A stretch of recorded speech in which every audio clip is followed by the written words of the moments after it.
Welcome to my channel. I am Ben, the Business Analyst Expert.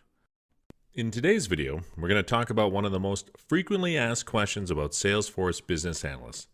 Do you need a certification to become a Salesforce Business Analyst? The answer to that question is no. Having a certification helps, but it is not mandatory. Experience is more important than certification when it comes to IT jobs. If you do have years of experience as business analyst working on Salesforce projects, then you will likely be able to get a job without a Salesforce certification. But if you do not have any Salesforce experience, it would be a good idea to get certified to get your foot in the door. Cloud computing is a field that has become huge due to technological growth and innovation applications. For that reason, it helps to get certified when applying for Salesforce business analyst jobs. With the advancements, it attracts a large number of professionals that are required to tackle the developments of cloud computing. The field is competitive. You will stand that your peers out there are coupled with degrees that make them stand out from the crowd. The following certifications are the ones you should consider as Salesforce business analysts. Admin 201 certification is the bare minimum for this professional.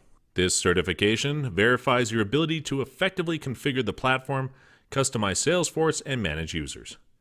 Advanced Administrator is an upgrade that targets professionals who already have experience and can execute Salesforce advanced skills, like preparing reports, dashboard skills, and automation processes. Certified Consultant. SFDC certifications are in high demand in the information technology industry. You want to acquire a few certifications to take your career to the next level. So, in conclusion, having a Salesforce certification is not mandatory for a Salesforce business analyst, but it will give you an edge in the work market. So, if you have been debating whether or not you should be getting a certification, I would recommend you do so. And if you are looking to become a Salesforce business analyst, you should sign up for our tutorial by clicking on the link in the description below. Please subscribe to my channel if you have not done it yet, and don't forget to click the notification button. I hope you guys learned and enjoyed this video. Thank you, and have a great day.